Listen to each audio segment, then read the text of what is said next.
It all began on a misty morning when Marcus stepped out of his old pickup truck, gravel crunching under his boots, as he returned to the lakeside cabin his late brother had loved so dearly. The soft sunlight broke through the trees in pale beams, dancing across the surface of the lake like tiny shards of hope, a hope Marcus desperately needed after weeks of grinding away at a job that left him drained. The cabin, the garden, the lavender rose his brother David had planted 2 decades ago. This place was Marcus's sanctuary, a living memory of a man taken too soon by cancer, the last place where Marcus felt his brother's presence. But that morning, peace was gone.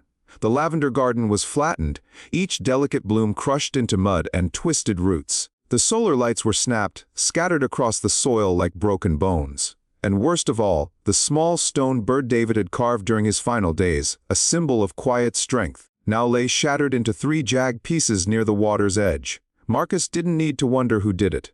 Inside, he powered on the old desktop David had set up with a security camera feed, the whir of the fan loud in the silent cabin. As the footage loaded, Marcus clenched his jaw, bracing for what he already suspected. The screen came alive, showing 5 young adults gathered by the lake, music blaring from a speaker, cheap beer cans tossed carelessly into the grass. Laughter and shouting echoed through the footage as they danced and drank under the moonlight. At around 9:30 p.m., Marcus saw himself in the video, stepping out of the cabin and walking toward them, his hands open, his voice calm. "Hey, could you please turn it down? This is private property, and my brother, well, this place means a lot." But the kid with bleached hair, the one leading the group, sneered and leaned back in his folding chair, raising his beer in mock salute. "Listen, old man, this is HOA land. We can party here if we want. You want peace, go back to your house." Marcus had turned away that night, choosing to believe it was just kids being reckless. But when he rewound the footage, he saw what happened after he went inside. The kid stood, looked directly into the camera, and with a twisted smile, said, "Watch this, guys. Time to teach the old man a lesson." And then he began stomping through the lavender, tearing up the plants, crushing the flowers while his friends cheered and laughed, filming with their phones as if it were entertainment. This wasn't youthful carelessness. This was intentional destruction. Marcus's hands shook as he paused the footage, the image frozen on the kid's smirk as lavender snapped under his boots. Rage surged, but Marcus forced himself to think clearly. He took a screenshot and stepped outside, needing air, needing answers. That's when he saw her. Patricia Walsh, the HOA president, known in whispers around the community as the HOA Karen, stood on the dirt path, wearing an expensive coat and too much perfume, holding a thick stack of papers with the self-satisfied smile of someone who believed they owned the world. "Marcus, I'm so sorry about your brother's garden," she began, her voice sugary, eyes cold. Then she held up the papers. "But you should know this lakeside area falls under HOA management. If you can't comply with our regulations, you'll need to vacate within 30 days, or we will be forced to proceed with enforcement actions." Her words were calm, but the threat was clear. Marcus looked her dead in the eyes, gripping his phone with the screenshot of her son, Jack, the bleach-haired kid, destroying the memorial garden, and he realized in that moment, this wasn't random. This was planned. And Patricia Walsh, the HOA Karen, had no idea that she had just started a war she wouldn't be able to control. Marcus sat on the wooden steps of the cabin, the phone still glowing in his hand. The image of the bleached blonde kid smashing through the lavender garden burned into the screen and into his mind. His hands trembled, not from fear, but from a cold, rising anger in his chest. His brother David used to call this place his little heaven. Even through the worst days of his illness, David would tend to the lavender, the wild daisies, and the stones around the lake with patient care. Every morning, he would sit on these very steps, sip his coffee, watch the mist lift from the lake, and find a moment of peace in his pain. And now, that sanctuary had been turned into a field of mud and broken stems by a group of disrespectful teenagers, led by Jack, Karen's son, the self-proclaimed prince of the HOA. Marcus knew he needed an ally, or at least someone who understood this community better than he did. Someone who knew Karen, the woman neighbors whispered about as the HOA queen. Crossing the leaf-strewn dirt path, Marcus stopped in front of a low wooden fence where Mr. Henry, the elderly neighbor, was watering his tomato plants. Henry was thin but sturdy, his white hair neatly trimmed, eyes sharp with the clarity of someone who had seen a lot. Marcus held up his phone, showing him the images of the destroyed garden, and Jack caught in the act. Henry stared at the images for a long moment, his face growing somber as he let out a heavy sigh. I tried warning people about Karen, but no one listened. She's not just a typical HOA president, Marcus. Marcus swallowed hard. What do you know about her? Henry set down the watering can, wiping his hands on an old rag, his voice lowering. Karen has been quietly consolidating power in the HOA for the past 3 years. It started with small things, grass-cutting schedules, trash pickup rules. But little by little, she started rewriting the bylaws, adding vague regulations, and using them to tighten her grip on the people here. Henry locked eyes with Marcus, his gaze turning steely. And that kid in the photo, the bleached blonde one, that's Jack, Karen's son. That boy has been causing trouble for years, and his mother always covers for him. He knows it too, which is why he's so bold. Marcus felt a cold knot tighten in his chest. He remembered the black Mercedes parked by the lake that night, half hidden under the trees, the license plate catching a glint of moonlight. Pulling up the screenshot from the security footage, Marcus showed it to Henry. Henry glanced at it and nodded knowingly. Yep, that's Karen's car. She drives it around the neighborhood like she owns the place.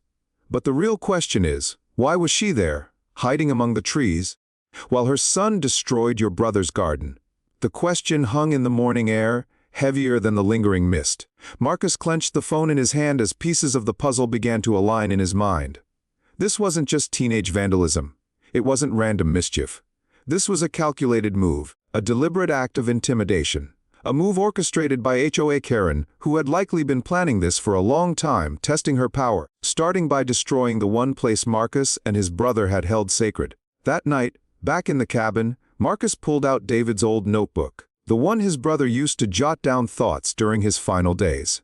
If you ever see this place threatened, protect it. It's more than just land. It's part of who we are. Closing the notebook, Marcus looked out across the lake, the moonlight shimmering on the water, and he whispered into the silence, "I promise, David, I won't let them take this away." The next morning, Marcus woke to the soft sounds of the lake brushing against the shoreline, thinking for a moment that it might be a peaceful day. But as he stepped outside, he found a thick white envelope stuffed into the old wooden mailbox, stamped with the HOA logo. Opening it, the scent of fresh paper mixed with the damp cabin air as he read the bolded lines. Notice of violation, unauthorized signage on lakeside property, violating Section 12C preservation of lakefront aesthetic harmony, fine $500. Payment due within 14 days. Marcus clenched the letter in his fist, remembering the small wooden sign he had carved himself, etched with the words, "Please respect," which he had placed near the lake where Jack and his friends had parted. It was never meant to provoke, it was a quiet plea for decency. But now it had become the weapon Karen would use against him. But that was only the beginning. The next day, another fine arrivalation kayak color not in compliance with natural lake aesthetic, fine $100. On the third day, the absurdity deepened, violation. Improper towel display on porch railing in violation of lakefront textile guidelines, fine $50. On the fourth day, Marcus received a thick packet from the OA, detailing his continued violations, and citing Section 12C owner has accumulated more than 3 violations within a 7-day period, constituting chronic non-compliance, allowing the HOA to accelerate property acquisition timelines from 30 days to 7 days in the interest of community standards. Marcus sat at the small wooden table in the cabin, his hands trembling as he held the stack of fines, a storm of anger and helplessness building in his chest. He realized then that Karen wasn't just trying to evict him. She was using the very HOA rules she had crafted to turn him into a repeat offender, giving her the excuse she needed to seize the land. This wasn't a simple dispute. This was a calculated legal ambush, a plan Karen had set in motion long before Marcus returned to the cabin. That night, the rustle of leaves and the breeze off the lake couldn't drown out the noise coming from the shoreline. Jack and his friends were back, this time with larger speakers and more beer, setting up tents on the shore. They had even hung a large printed banner between 2 trees that read, "Still here, deal with it." Their laughter echoed over the water, ripping apart the night's peace. Through the window, Marcus saw the glow of their portable fire pit reflecting off the lake, illuminating Jack's smug face as he clinked bottles with his friends. Marcus considered calling the police, but he lowered the phone. He knew that Karen would spin the narrative to paint him as the problem, and Jack was merely the pawn in a much bigger scheme. Marcus realized he needed another strategy. He remembered Henry's words, Karen built those vague regulations to control the community, but what she fears most is the truth. Sitting down on the wooden floor, Marcus began pulling out boxes David had left in the cabin storage. Old receipts, tax records, handwritten notes, property documents, each piece a fragment of a forgotten history, carrying the faint scent of dust and time, but potentially holding the key Marcus needed. Then, in a brown folder marked Original Property Survey 1987, Marcus found something that made his heart stop. On the map, the common lakefront area that Karen claimed under the HOA, the very area where Jack had been hosting his parties and destroying the garden, was clearly marked as part of the family's private property, extending 200 feet around the lake. Marcus sat down hard on the wooden floor, the old survey spread across his knees, the warm glow of the cabin light illuminating the faded ink and the red county registrar stamp, the signature of the original surveyor. The lake and the land around it didn't belong to the HOA. It belonged to his family. Karen knew this. That was why she was so desperate to break him, to push him out before he discovered the truth. Marcus allowed himself a small, quiet smile. "Karen, you picked the wrong person to mess with." Marcus sat in silence. The old 1987 property survey spread out before him, the cabin's warm yellow light illuminating the faded ink, the red county seal, and the surveyor's signature. His heart pounded as the puzzle pieces of the past weeks finally clicked into place. The lake and the 200-foot shoreline were an HOA common land. They legally belonged to his family. He could see every smirk Karen had given him, every sweetly worded threat, every ridiculous fine shoved into his mailbox, all for what? To push him out before he discovered the truth. Marcus realized that Karen had known all along. She had carefully woven a narrative, using her position and HOA rules to keep people in line, suppressing the truth beneath layers of bureaucracy and fear. And Marcus understood that if he simply walked up to Karen with this survey, she would spin it, dismiss it, or attempt to lowball him into selling under the guise of community benefit. He needed more than a map. He needed evidence that Karen had abused her power, misused HOA funds, and bullied the community to maintain her control. Marcus thought of Henry. The old man had hinted about Karen using HOA funds to build community improvements that conveniently sat entirely on her private property, like the 47,000 stone wall she had built around her backyard. The next morning, Marcus slid the survey into his backpack and walked the leaf-strewn path to Henry's house, determination steadying every step. Henry opened the door, coffee mug in hand, nodding slowly when he saw Marcus. "I knew you'd find the truth eventually." Marcus laid the survey out on Henry's kitchen table, tracing the red boundary lines with his finger. "You were right, Henry. She's known, and she's been lying to everyone." Henry sighed, but there was a fire in his eyes. "Are you ready? I've been waiting for this day for 2 years." Henry led Marcus into a small home office, shelves lined with meticulously labeled boxes. HOA receipts, violation notices, photos of community, projects, OA financial records, invoices from Greenscape Landscaping. Henry tapped the last box with a finger. "Recognize that name. Greenscape Landscaping. That's Karen's shell company, registered to her home address." Marcus felt the gears turning in his mind, connections clicking into place. Karen authorized thousands in community landscaping projects. Those funds were funneled into Greenscape Landscaping. Greenscape Landscaping was owned by Karen. The projects were all built on her private property while the community saw nothing.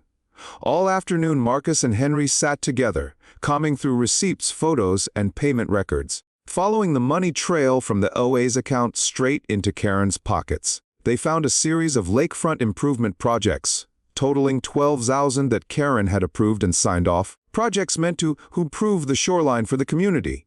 Marcus and Henry walked the entire perimeter of the lake together. There was nothing.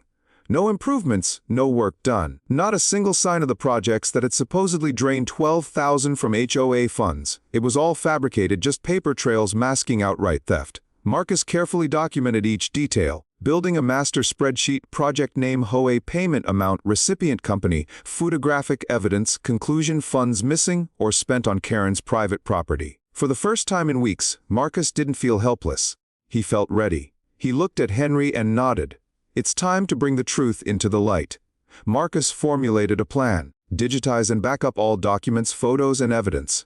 Draft a formal email to Karen and the entire HOA board, requesting an emergency meeting to discuss urgent financial discrepancies. Avoid specifics, but imply enough to make Karen sweat, forcing her to scramble and potentially expose more. That night, Marcus stood by the lakeshore, The moon's reflection rippling on the dark water, the wrecked lavender garden a quiet witness. Karen, you've been playing this game for a long time. Now it's my turn.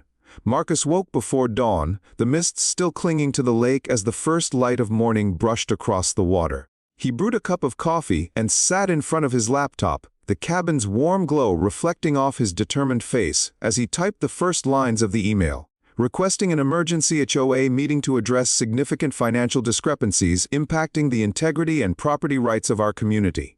He sent it to the entire HOA board, including Karen. He didn't reveal the details, only left enough hints to make Karen nervous. We have discovered irregularities in HOA expenditures related to shoreline improvement projects and greenscape landscaping contracts. This must be addressed transparently to protect the interests of the community. It took less than 30 minutes for Marcus's phone to start vibrating with calls and messages. One board member called, sounding anxious. "What's going on, Marcus?" Another texted, "Do you have proof?" Even a younger HOA member wrote, "I've suspected Karen's hiding something. I'll back you up." Karen, however, remained silent. Silence meant fear. 3 days later, the emergency HOA meeting took place at the community center, nearly every homeowner present. The tension in the room was thick as people shifted in their seats, whispering among themselves. Karen sat at the front, clutching a folder, trying to mask her unease with a forced smile. When Marcus was called to speak, he stepped forward, plugged his USB into the projector, and spoke in a calm but clear voice. "I'm not here just for myself. I'm here for the truth. And for my brother, who believed this community could be fair." The first slide appeared on the screen. It was the video of Jack destroying the lavender garden, his laughter echoing in the room as flowers were stomped into mud. Gasps filled the space, some residents covering their mouths in shock, others shaking their heads, tears in their eyes. Marcus paused, letting the reality settle. The next slide came up. The original 1987 property survey with the county seal and surveyor's signature, showing that the lake and the 200-foot shoreline were legally part of Marcus's family property, not HOA land. Murmurs spread across the room. A middle-aged man stood up. "If this is true, why have we been fined for fishing here? Why has the HOA stopped us from using the lake?" Marcus answered firmly, "Because Karen has been hiding the truth for years." The third slide appeared. A detailed breakdown of HOA expenditures, showing funds moving directly from community accounts to Greenscape Landscaping, a company registered at Karen's home address. Pictures of the 47,000 stone wall built around Karen's private backyard, and invoices for 12,000 in shoreline improvements that never existed. The room fell silent, then erupted in angry questions directed at Karen. "What did you do with our money? We trusted you! Why would you betray us? Explain yourself, Karen!" Karen stood, her face flushed, voice trembling as she shouted back, "I did everything for this community. I deserve to be compensated for my work." The words echoed, hanging in the air, sounding more like a confession than a defense. From the back, Henry raised his hand, his voice steady. "I've been documenting Karen's misconduct for 2 years. Today, the truth is finally out." As Karen tried to leave the room, Officer Rodriguez, the local police officer, stepped inside, blocking her path with a firm hand. "Karen, we need you to come with us and cooperate with the investigation." Karen turned, her eyes filled with fury as she stared at Marcus, but it was too late. As Karen was escorted out, the community members turned to Marcus, their eyes now filled with gratitude and relief. Some clapped, others wept quietly, finally understanding the weight of what had just happened. That night, Marcus returned to the cabin, standing by the lake as the cool night air moved across the water, carrying the scent of earth and pine. He closed his eyes, whispering softly, "David, you were right. Kindness needs to be protected, and I protected it." Karen was escorted out of the meeting in heavy silence, her eyes darting toward Marcus with a mix of hatred and fear, but for once she had no power to intimidate anyone. Marcus stood quietly, taking a deep breath as he scanned the room, seeing neighbors hugging each other, some wiping tears, others sending him silent nods of gratitude. In that moment, Marcus no longer felt alone in this battle. The next day, the community voted to remove Karen from her position as HOA president and appointed Henry as interim president, pledging to ensure financial transparency and to revoke the vague, abusive rules Karen had used to control and fine her neighbors. Meaningless fines were shredded, unfair fees were refunded, and residents worked together to clean up the lakeside, taking down the restrictive, false HOA property signs Karen had put up. For the first time in years, people reclaimed their freedom around the lake. Jack, Karen's son, was ordered to complete community service and pay for the full restoration of Marcus's garden. On the day Jack stood there silently, picking up shards of broken glass and replanting new lavender under Marcus's watchful eyes, Marcus said nothing. When the new lavender began to bloom, Marcus placed David's restored stone bird sculpture in the center of the garden, where the sunrise would hit the petals and the lake would mirror the light. In that moment, Marcus felt as if David was there with him, whispering, "You kept your promise." Neighbors brought small potted plants and bags of soil, helping Marcus turn the once ruined area into a community memorial garden where people could sit, read, fish, or simply breathe in the peace that had been reclaimed. Marcus watched children laugh by the water's edge while elders shared stories on the benches they had built together, feeling a peace he hadn't felt in years. But Karen wasn't gone entirely. A few weeks later, Marcus received a letter from Karen's lawyer stating she planned to sue Marcus for defamation and emotional distress. Marcus simply smiled, tore up the letter, and dropped it into the cabin's fireplace. He knew Karen had no power left to harm him or this community ever again. That evening, Marcus sat on the cabin steps, watching the moon ripple across the lake, the steam from his coffee rising into the cool air, the sound of the wind rustling the lavender as it whispered through the night. He knew he had protected his family's legacy, saved the last place of peace he and David had shared, and returned justice to a community that had been deceived for too long. And he whispered softly, "David, I finally brought justice to this place." The days after the storm were quiet in a way Marcus had never experienced before. He would wake each morning to the soft rustle of the lavender, the gentle lapping of the lake against the shore, and the calls of birds greeting the dawn. The cabin, once a place of memories tinged with loss, now pulsed with a new kind of life, one that David would have loved. Neighbors stopped by, bringing coffee and stories, planting flowers around the garden, and leaving small trinkets beside the stone bird sculpture in honor of those they had lost too. Children played along the water's edge, their laughter weaving into the wind, reminding Marcus of the simple joys David used to cherish. Marcus often found himself sitting on the porch steps in the evenings, a cup of coffee in hand, watching the sun dip below the tree line. The lake would turn gold, then pink, then deep blue, carrying with it the weight of the days that had passed, the struggles they had faced, and the victories they had earned together. It was in these moments that Marcus understood what it meant to protect something worth fighting for. Not just a piece of land, but a place where people could heal, connect, and find peace again. He knew that no matter what challenges came next, he and this community were ready. They had learned to stand together, to speak up, and to believe that even against those who seem untouchable, the truth has power. And so, with the breeze carrying the scent of lavender through the air, Marcus whispered into the quiet, "This is home, and we are free." If you've ever seen someone like Karen finally get exposed, comment justice below so we can keep spreading the power of truth together.